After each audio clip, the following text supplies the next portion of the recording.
Okay guys, let us start with today's session। और आज हम करने वाले हैं मैग्नेटिज्म। ठीक है जी। हमने लास्ट जो चैप्टर्स किए हैं, पहले इलेक्ट्रोस्टैट्स किया है, कैपेसिटेंस किया है, करंट इलेक्ट्रिसिटी किया है। All those were related to electrical effects of charges. पहले चैप्टर में हमने देखा चार्जेस रेस्ट पे थे, जिसको हमने बोला इलेक्ट्रोस्टैट्स।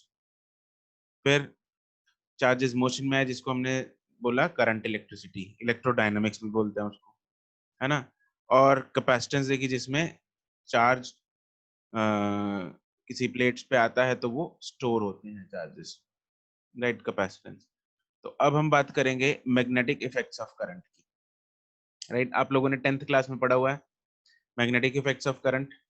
याद है कुछ चीजें कि करंट के मैग्नेटिक इफेक्ट्स भी होते हैं, रूल्स पढ़े थे,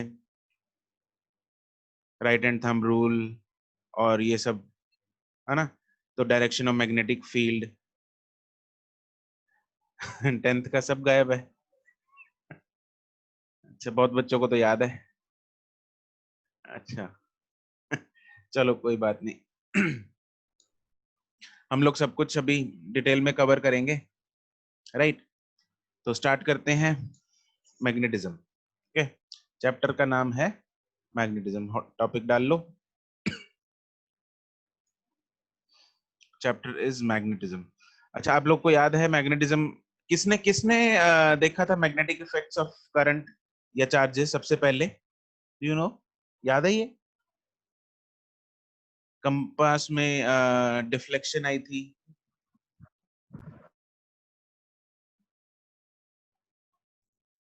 ओर्स्टेड, यस, ओर्स्टेड ने देखा था,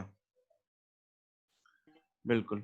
तो he was trying testing something in the lab, कुछ एक्सपेरिमेंट वगैरह कर रहा था। तो क्या देखा उसने, क्या ऑब्जर्व किया कि जब एक्सीडेंटली, एक्चुअली उसको पहले, जो कंपास है, मैग्नेटिक कंपास जो होती है, वो करंट कैरिंग वायर के पास आई तो उसने डिफ्लेक्शन शो की, राइट। तो उस पे उसने फिर बाद में अध्ययन किया कि ही एक्चुअली फिर डेवलप मैनी रिलेशंस के, हाँ, अगर नीडल, मतलब करंट किस डायरेक्शन में है, डायरेक्शन पे डिपेंड करती है नीडल की direct deflection, right. Quantity of current पे डिपेंड करती है, बहुत चीजों पे डिपेंड करती है, राइट। तो उसने मतलब ये आधार दिया। उसके बाद फिर दो लोगों ने, बायट एंड सर्वेट, ये दो लोग थे जिन लोगों ने एक लॉ बनाया जिसका नाम था Biot and Savart's law, right. And they established a relation between magnetic field due to a current carrying wire, right. और उस करंट कैरिंग वायर के कारण कितना मैग्नेटिक फील्ड होता है, कितनी दूर पे कितना मैग्नेटिक फील्ड होता है, कितने एंगल पे, इन सब चीजों से रिलेटेड उसने एक रिलेशन दिया, एक लॉ दिया, राइट। सबसे पहला टॉपिक हम करेंगे बायट एंड सर्वेट्स लॉ। टॉपिक है, स्क्रीन शेयर कर देता हूं मैं।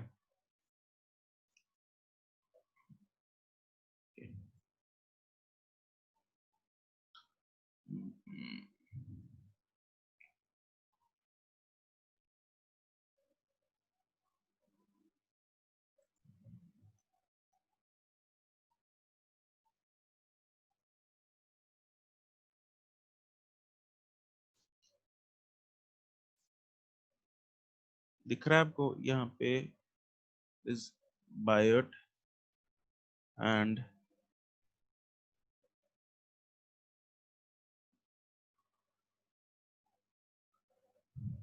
ठीक है। ये एक लॉ था, ये एक लॉ था जिसमें मान लो कोई करंट कैरिंग वायर है जिसमें एक करंट जा रहा है, कोई करंट मान लो आई या डी आई, कुछ ले लेते हैं, चलो। अरे यार कहाँ है, हाँ, इसमें मान लो करंट जा रहा है आई। तो सपोज इस पॉइंट से एक, हम एक पॉइंट पी पे हमने मैग्नेटिक फील्ड लिखना है, और ये डिस्टेंस है आर, राइट। और हमने यहाँ पे एक डीएल वेक्टर लिया, राइट। तो जो रिलेशन आया उसने, देखो यहाँ पे मैग्नेटिक फील्ड जो आएगा, मैग्नेटिक फील्ड का सिंबल क्या होता है? B, capital B. Magnetic field, याद है मैग्नेटिक फील्ड का symbol is capital B, right. इसका unit SI unit, magnetic field का SI unit is tesla. Yes, magnetic field का SI unit is Tesla.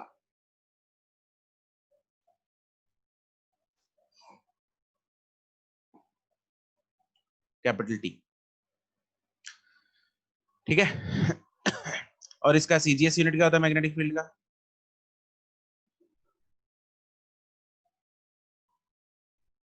Nope, it's not weber, it is gauss. Gauss नहीं, gauss. CGS unit is Gauss, and 1 Tesla is 10 power 4. Yes,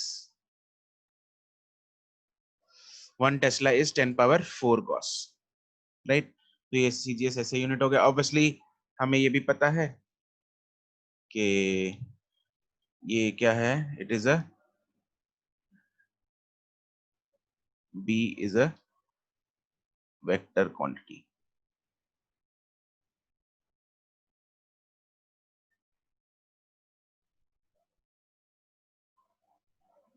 magnetic field क्या है? Vector quantity है, ठीक है। चलो ये information लिख लो साइड में।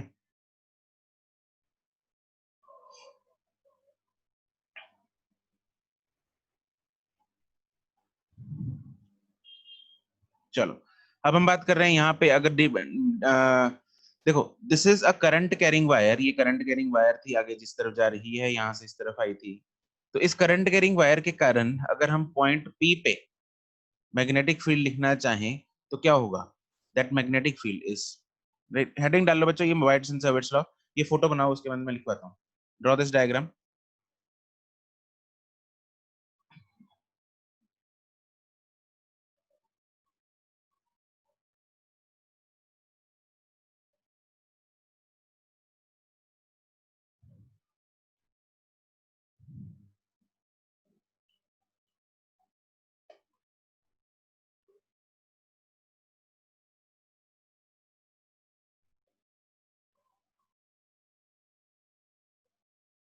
बन गई?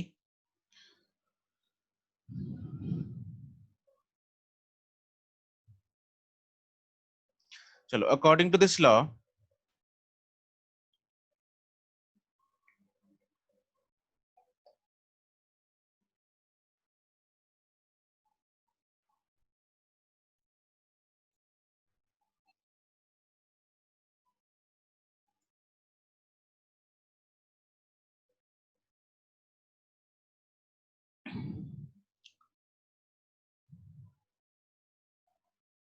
according to this law, the intensity of magnetic field, the intensity of magnetic field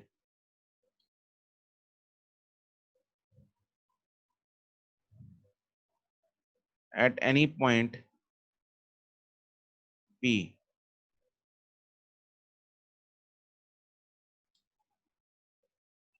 is, इसमें पॉइंट्स बनाएंगे। First point is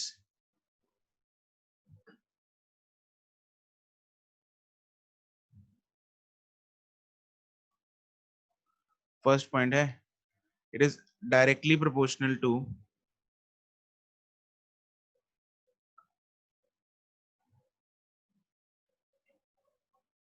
directly proportional to. अच्छा, अगर मैग्नेटिक फील्ड, तुम लोगों को कुछ कुछ याद होगा, कुछ कुछ रिकॉल हो जाएगा। जो ये मैग्नेटिक फील्ड है, ये करंट अगर ज्यादा होगा इसमें तो मैग्नेटिक फील्ड ज्यादा होगा कम होगा? अगर current in the wire is ज्यादा देन मैग्नेटिक फील्ड इज ज्यादा। यस, इट विल बी ज्यादा, ठीक है। यस बिल्कुल, करंट ज्यादा है तो मैग्नेटिक फील्ड ज्यादा। अगर डिस्टेंस, पॉइंट का डिस्टेंस दूर है, पॉइंट का डिस्टेंस ज्यादा है तो मैग्नेटिक फील्ड क्या होगा? कम। बिल्कुल, पॉइंट का डिस्टेंस अगर ज्यादा है तो मैग्नेटिक फील्ड होगा कम, राइट? तो ऑब्वियसली ठीक है, चलो पहला पॉइंट है डायरेक्टली प्रोपोर्शनल टू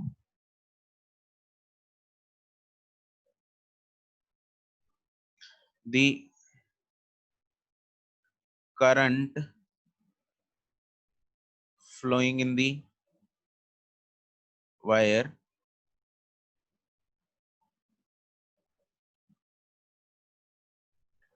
ठीक है, current flowing in the wire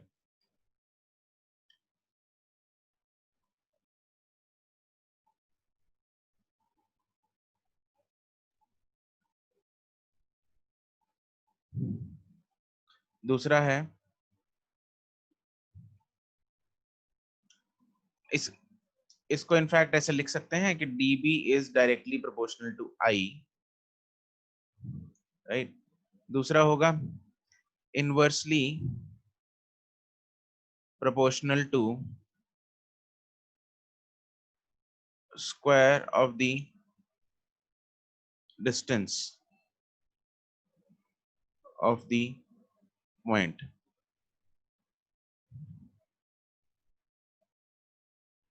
that is dB is inversely proportional to 1 by r square. Third is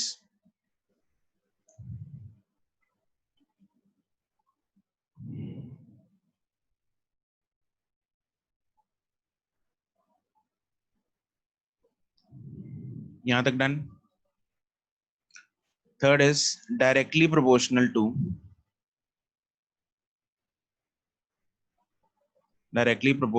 the length of the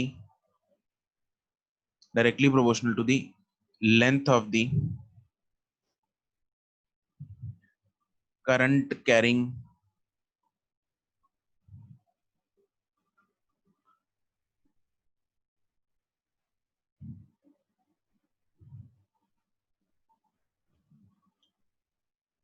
conductor element,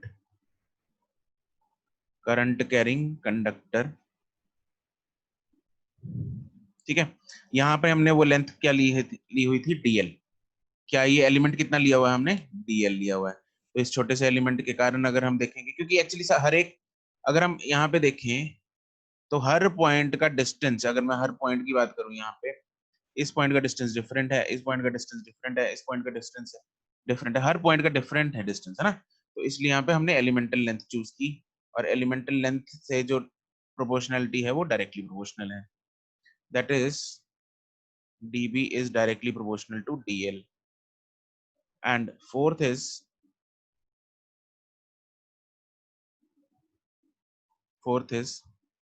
directly proportional to the sine of angle between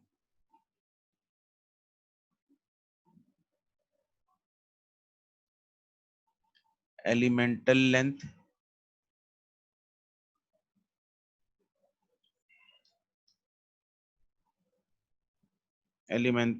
dl and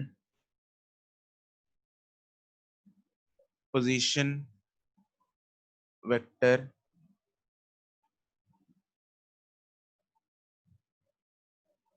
of the point P, जो कि हमने r लिया हुआ था, that is r vector. ठीक है, तो यहाँ पे ऊपर ना फोटो में इसका यहाँ पे एंगल बना लेना, this angle is theta.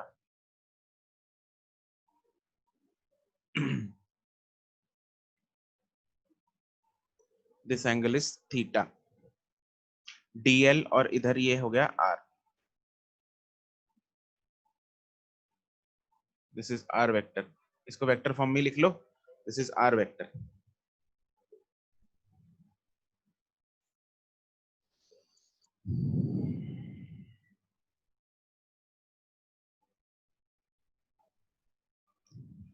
That is dB is directly proportional to sin theta. तो क्या फॉर्मूला बन रहा है ये? Therefore dB जो आएगा डायरेक्टली प्रोपोर्शनल टू क्या आया, I dl sine theta upon R square, सबको कंबाइन कर दिया, I dl sine theta upon R square. और ये जब प्रोपोर्शनैलिटी हटाते हैं तो हमारे पास एक कांस्टेंट आता है, वो क्या आता है, dB is equal to mu naught upon 4 pi, this is mu naught upon 4 pi I dl sine theta upon R square. This formula is important.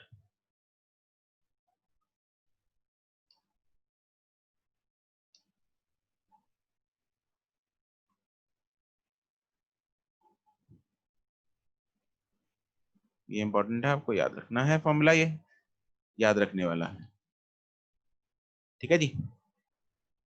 And what is this mu naught upon 4 pi, इसकी value होती है, किसी को पता है mu naught upon 4 पाई की value?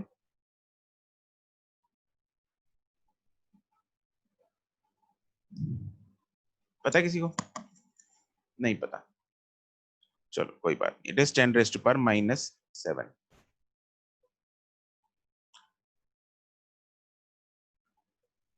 Right. चलो अब ये याद रखना है। अब यहाँ पे आपको याद है कि एप्सिलॉन नॉट क्या था, व्हाट वाज एप्सिलॉन नॉट? मैंने इसकी वैल्यू 12 into 10⁻⁷ की थी पहले, क्या की थी? म्यू नॉट अपॉन 4 पाई की, हाँ तो क्या की into थी? 12 भी किया था। इंटू 12 किया था, 12, कौन सी क्लास में? हाँ जी, 10th में 2 साल हो गए ना उन बातों को, बदल तो गई वैल्यू। बताई थी। अच्छा अरे नहीं हो सकता, कुछ और किया होगा वो।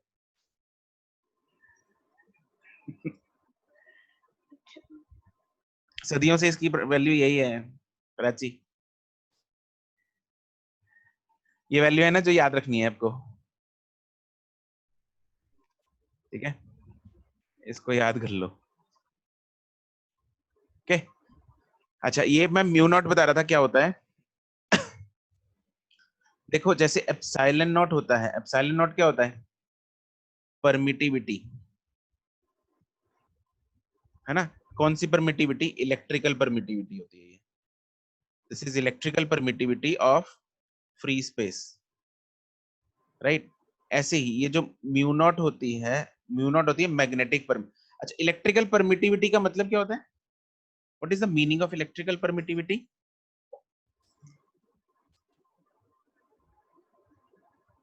बताओ, what is electrical permittivity? Permeability sir वही होता है, कांस्टेंट लगा हटाते होते हैं भी किसी मीडियम में, कितना अलाउ करता है वो इफेक्ट हाँ को। कितनी परमिशन है, यस, वो मीडियम इलेक्ट्रिसिटी को कितनी परमिशन देगा, परमिटिविटी है ना वैसे।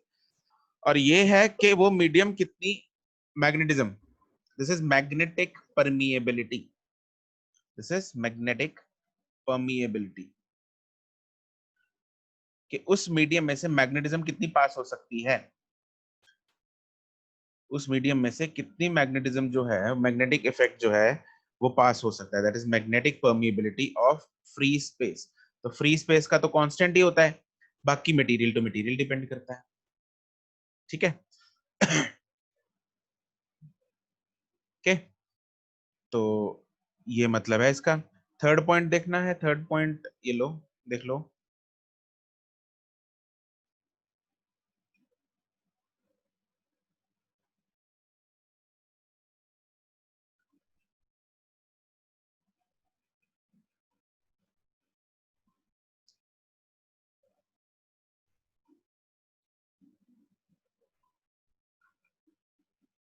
ओके जी, चलो ये हो गया हमारा बेसिक मैग्नेटिज्म क्या फॉर्मूला है, और जो मैग्नेटिक फील्ड है वो कैसे वेरी करता है, किन किन फैक्टर्स पे डिपेंड करता है, राइट।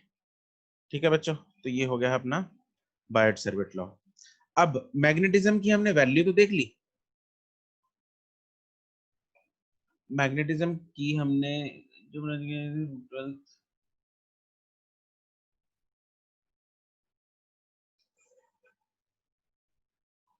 नहीं वो 10 पावर 12 कह रही थी ना कुछ,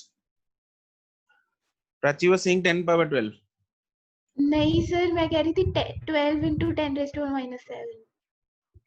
अच्छा, वो तो फिर हाँ वो तो 4 into पाई की वैल्यू होगी ना 12 पॉइंट समथिंग। हाँ वो म्यू नॉट की वैल्यू की होगी तुमने।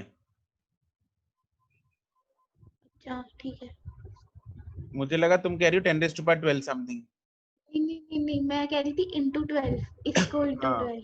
तो दैट वाज 4 पाई, ठीक है। ओके। तो जो हमें ये ऊपर हमने जो फॉर्मूला कर लिया है, ये फॉर्मूला है उसका मैग्नीट्यूड, है ना। अगर इसको मैं सपोज वेक्टर फॉर्म में लिखना चाहूँ, तो अगर इसी को मैं वेक्टर फॉर्म में लिखूं, वेक्टर फॉर्म में